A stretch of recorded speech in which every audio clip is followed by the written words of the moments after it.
Алтын құс пен сұр қасқыр. Бұрынғы заманда бір патша болыпты. Ол патшаның 3 ұлы және бір үлкен бақшасы бар екен. Мұндай бақша ол заманда дүние жүзінде болмаған.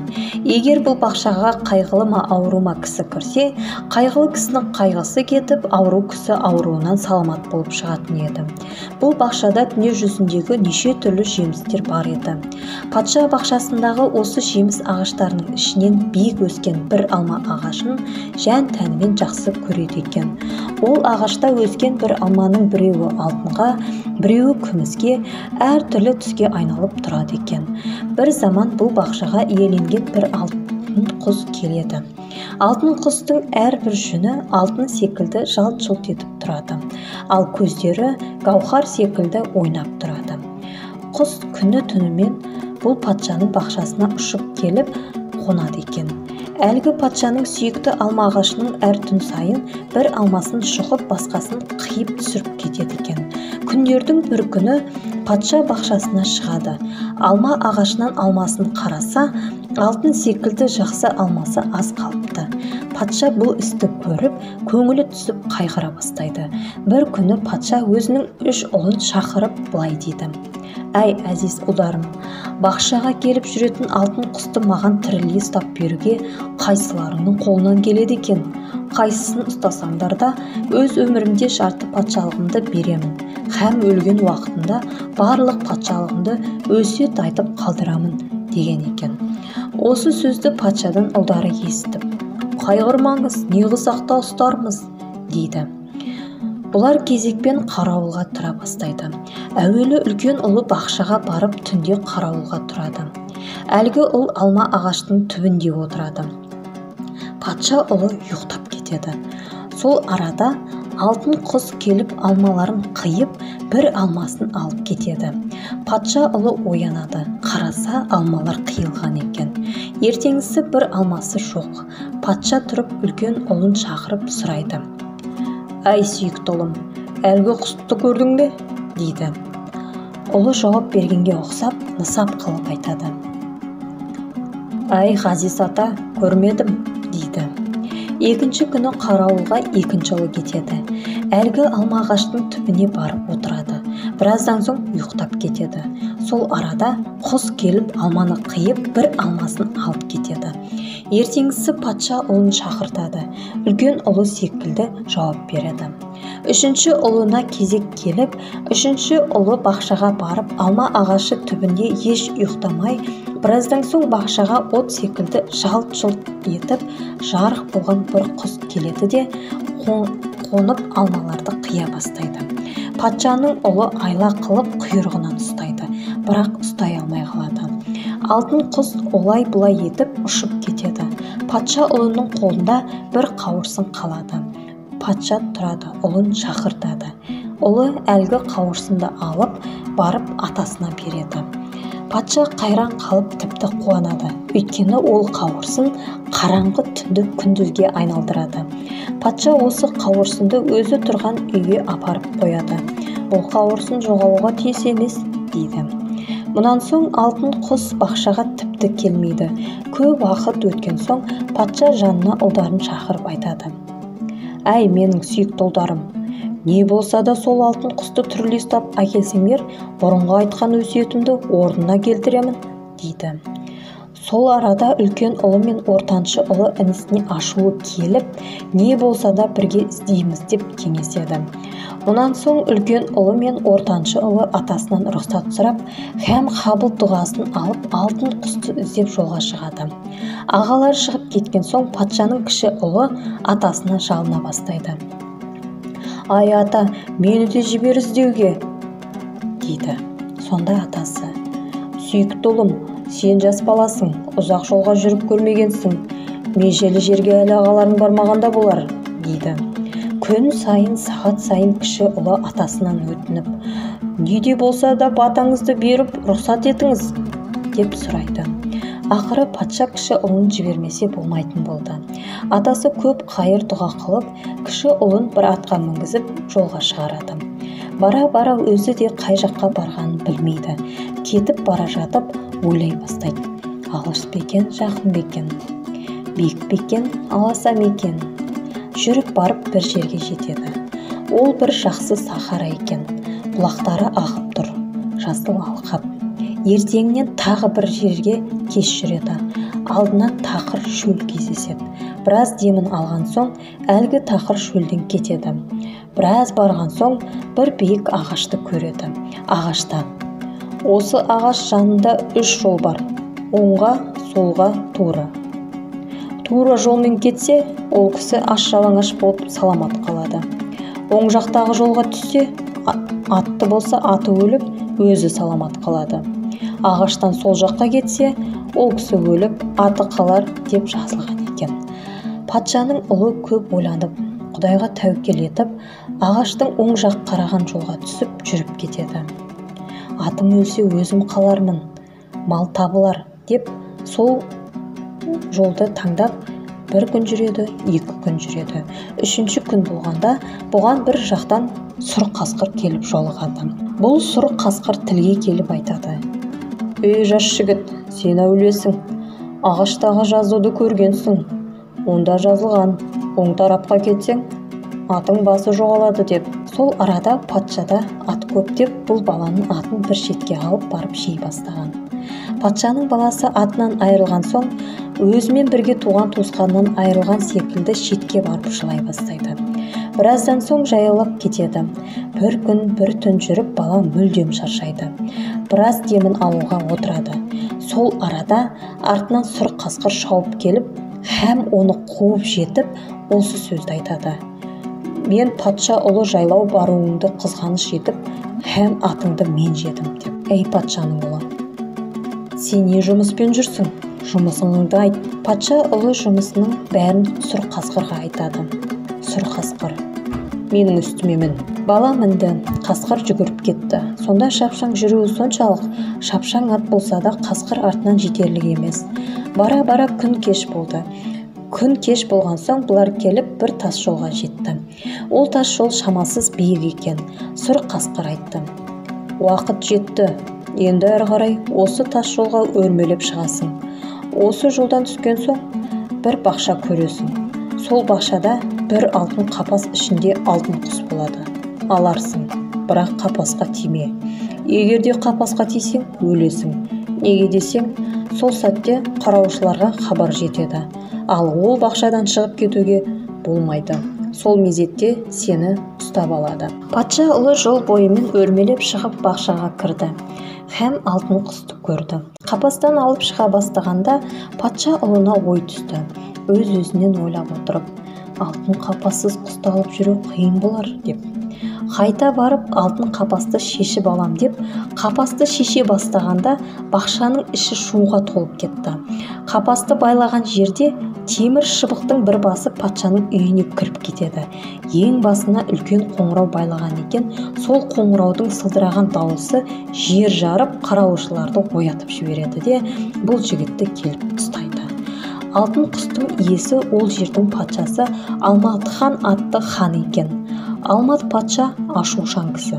Бұл патша баласына бек қатты ашуланып: «Ұят емес пе саған осындай істеп жүруің? Өзің қандай адамсың? Қай патшаның еліненсің? Атың кім?» дейді. Жігіт қорқып кетіп: «Мен Хикмет патшаның ұлымын, менің атым Фәрмуч» дейді. «Сен мұнда неге келдің?» «Біздің патшамыз бақшасын бір алтын құс иеленіп алған еді. Күн сайын түнде келіп бақшамыздағы алма ағашынан алма қиятын еді, һәм бір алма алып кететін еді. Соның үшін оны ұстап әкелуге мен атам жіберді» дейді. «Ей жас жігіт, өзің патшалы бола тұрып, бұл іс саған керек емес еді ғой. Егер осы алтын құсты ұстап әкелсем, атам орныма патша етіп қоямын деген. Соның үшін менің келгенім» дейді. «Сен ондай болса жақсылықпен сұрасаң, бір ауыз сөз сөйлемей берер едім. Тек сенің жастығыңды ескеріп сені құтқарамын. Егер маған сен бір қызмет көрсетсең, мен саған алтында беремін» дейді. Ол қызмет Бәлен деген 3-ші патша мемлекетінде бір алтын жалды ат бар. Ол мемлекет осы шаһардан 1000 шақырым жерде. Бір биік үлкен теңіз артында орналасқан. Егер сен маған сол алтын жалды атты тауып әкелсең, саған бір сөз айтпай, осы алтын құсты жан тәнімен беремін. Егер осы қызметті қылмасаң, қарақ атыңды бүкіл дүниеге таратамын дейді. Бұл жігіт Алмат патшаға атты тауып келмекші болып бас иіп шығып кетеді. Қасқыр жанына келіп сұр қасқырға басынан өткен істерінің бәрін сөйлеп береді. Сонда қасқыр: «Әй жігіт, менің айтқанымды неге тыңдамадың? Неге алдың алтын қапасты?» дейді. Патша ұлы қасқырға: «Сенің алдыңда айыптымын» дейді. «Хайыр, Құдайдың іші шығар, енді сен менің үстіме мін. Қайда барсаң, мен сені сонда алып барамын» дейді. Патша ұлы қасқырдың желкесіне мінеді. Сұр қасқыр атқан оқ секілді шабады. Бір уақытта патша айтқан мемлекетке жетеді. Нақ түн ортасында ақ тастан істеген албардың қасына келеді. Қасқыр жігітке: «Бар тезірек, осы албарға кір. Қазір қараушылар ұйықтаған соң алтын жалды атты алып шық. Бірақ дуалда алтын жүген болады. Оған тиме. Егер тисең өлесің» дейді. Патша ұлы албарға кіреді. Атты алады. Сол арада жігіттің көзі дуалдағы алтын жүгенге түседі. Жігіт жүгенге қызықты. Алғысы келіп алғанда албар шу-шу етіп қалып қараушыларды оятып, албарға кіріп патша ұлын ұстап патшаның алдына кіргізді. Патша жігіттен сұрай бастайды: «Қай елденсің һәм қандай адамның ұлысың?» дейді. Патша ұлы қандай кісі ұлы екенін бәрін айтады. Патша жігітке: «Саған мұндай істеу жарай ма? Өзің бір патшаның ұлы екенсің. Қайыр, бұл күнәңді кешемін. Маған бір қызмет істесең, бүкіл күнәңді кешіріп, алтынмен көмкеремін». Қызмет: сол бір мемлекетте бір патша бар. Оның бір сұлу қызы бар. Ғашық болдым. Қызын маған берсін деп қаншама жаушы жібердім. Ол маған қызын бермеді. Егер сол қызды әкеліп берсең, барлық күнәңді кешемін. Егер әкелмесең, қарақтығыңды әр мемлекетке жазып таратамын. Һәм қарақтығыңды әрбір кісі біліп мазақ қылатын болады. Егер осы істі орнына келтірсең, алтын жалдатты, алтын жүгенді өз иқтиярыммен саған беремін. Егер сіз бастан жақсылықпен сұрасаң, жақсы деп бір ауыз. Патша ұлы көп заман ойлап тұрды да, сонан соң уәде беріп қызды білмек болып жылай-жылай сұр қасқырдың жанына келді. Бастан аяқ қасқырға жай күйін айтады. Қасқыр: «Неге айтқан сөзді тыңдамадың? Неге тидің ол алтын жүген? Айып менде, Құдай солай мені бастады. Жарайды, болары болды енді. Жүр менің үстіме мін. Қайда болса да мен сені сонда алып барамын» деді. Қасқыр қатты шапқылайды. Сөйлеуге хал болмайды. Біраз уақыт өткен соң әлгі қыздың атасының еліне барып жетеді. Шаһары алтын қорғанмен айналдырған, іші толы бақша. Сұр қасқыр жігітке: «Түс үстімнен, һәм Аллаға тапсырып бар. Біз келген жолмен қайтып жол үстіндегі емен ағаш түбінде мені күтіп тұр» дейді. Патша ұлы қасқыр айтқандай барып емен түбінде күтіп тұрады. Сұр қасқыр алтын қорғанның жанына барып бұғып тұрады. Патша қызы бақшаға шығады. Күн батқан соң өзінің бірге жүретін қыздарымен патша қызы жүре-жүре сұр қасқырдың жанына бірақ келеді. Сол арада сұр қасқыр қорғанның үстіне секіріп түсіп, патша қызын көтеріп алып желкесіне салып секіріп шықты да шауып кетеді. Біраз уақыттан соң өзі айтқан жасыл емен түбіне келіп жетеді. Патша ұлын да қызбен бірге арқасына мінгізіп алды. Қасқыр патша қызын алып шығып кеткен соң, жанында бірге жүрген қыздарды патшаға кіріп мән-жайды айтады. Патша бұл сөзді естіген соң, жүйрік атпен қасқыр артына қуарға шығады. Бірақ қасқыр артынан жете алмайды. Қыз бен жігіт бір көргеннен бір-біріне ғашық болады. Қызды олар алып кел деген патшаға жақындайды. Жігіт қайғыра бастайды. Һәм қызды патшаға бергісі келмей, жігіттің көзінен жастары домалап-домалап түсе бастайды. Жігіттің мұндай болғаны сұр қасқыр көріп жігітке: «Неге қайғырасың? Әй жан достым сұр қасқыр, неге жыламайын? Мен не қылам? Тәнім, жаным, қаныммен бұл патша қызына ғашық болып қалдым. Онан бір сәтке айырылып тұруға хәлім жоқ. Патшаға айтсам қызды бермейді. Басқадай хәлім жоқ. Егер алтын жалды ат үшін бермесем, менің уәдесіз атымды әр жаққа жайылады. Осы істер үшін жүдә қайғырам, қасқыр досым» деп жауап береді. Сұр қасқыр: «Ей жігіт, мен саған көп қызмет еттім. Және ондай болса да бір қызмет көрсетейін. Мен қазір сол қыз болайын. мені патша жанына алып барып, һәм алтын жалды атты алда алысқа кет. Мен біраз уақыт өткен соң патшаның далаға шығып жүруге сұрармын. Ол мені өзінің бағушы қыздарымен жіберер. Сол уақытта мен сенің жаныңда боламын дейді. Осы сөздерді сұр қасқыр айтады да, көзі ашып жұмғанша патша қызы болады. Тіпті айырылықтай болмайды. Жігіт әуелі қызға пәлен жерге барып тұр деп, кейін қыз бейнесіндегі қасқырды жетектеп патшаның жанына кіреді. Патша көрген соң жан тәнімен қуанғаны не қыларын білмей аң-таң болады.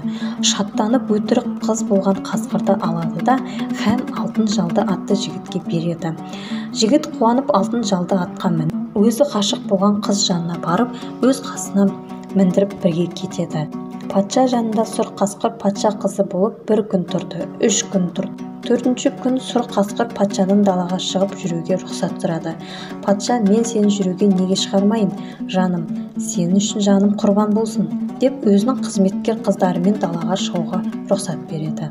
Арада 4 күн өткен соң, менің жан досым сұр қасқыр қайда екен дегенде, сол арада олардың көзіне сұр қасқыр көрінеді. Сұр қасқыр келіп амандасып, хәл ахуал сұрап, жігіт пен қыз сұр қасқырға мінеді. Алтын жалды атты бұлар өздерімен бірге ертіп кетеді. Алтын жалды атты алып кел деген патшаға жетуге аз қалғанда, бұлар бір жерге тоқтайды. Жігіт сұр қасқырға жалынады. Сұр қасқырым, сен маған көп қызмет қылдың, рахмет, Алла разы болсын. Енді тағы бір қызмет қылсаң, мұнан соң қызмет қоспас едім. Бұл алтын жалды атқа иелендім, тіпті айырылғым келмейді, дейді. Сұр қасқыр болады деп, жерге аунап алтын жалды ат болады. Жігіт сұлу қызымен алтын жалды атын қалдырып, өзі алтын жалды ат болған сұр қасқырды мініп патша жанына кіреді. Патша бұларды көріп қатты қуанып шат болады. Қарсы шығып жігіттің қолын сүйіп, өзінің салтанатты үйіне алып кіреді. Жігіттің құрметіне жақсы сияпат береді. Үлкен дастархан жайып, түрлі шараптар мен тағамдар қойылып, отырыстар жасайды. Біраздан соң жігіт өзінің еліне қайтатын уақыты болғанын патшаға ескертеді. Патша бұған жарайды деп, алтын құс пен алтын қапасты шаттанып береді. Жігіт бұларды алып қаладан шығып кетеді де, һәм өзінің сұлу қызының жанына барады. Екеуі алтын жалды атқа мініп, һәм алтын құс пен алтын қапасты алып кетеді. Бір күн өткен соң, баяғы патша өзінің жалған алтын жалды атын ерттеп аңға шықпақшы болып, қызметшілеріне ескертеді. Патша мініп шығып кетті. Патша алтын жалды атты ұра бастаған еді. Ашуланып, алтын жалды ат сұр қасқырға айналып кетеді. Патшаның үстінен шығып түсіреді. Өзі шауып кетіп қалады. Сұр қасқыр шауып отырып, шын алтын жалдыға мініп кеткен жігіт пен шын патша қызы артынан жетіп қалады. Сұр қасқырға жігіт мініп, қыз алтын жалды атқа мінеді. Сөйтіп бұлар солай етіп бара-бара алғашқыда сұр қасқыр жігіттің атын жеген жерге жетіп тоқтайды. Сұр қасқыр, мен саған шын ықыласыммен көп қызмет еттім. Осы орында сенің атыңды жедім. Сол орынға жеткіздім. Енді менің үстімнен түс. Өзіңнің алтын жалды атыңа мін. Һәм қайда барсаң сонда бар. Қош сау бол, дейді.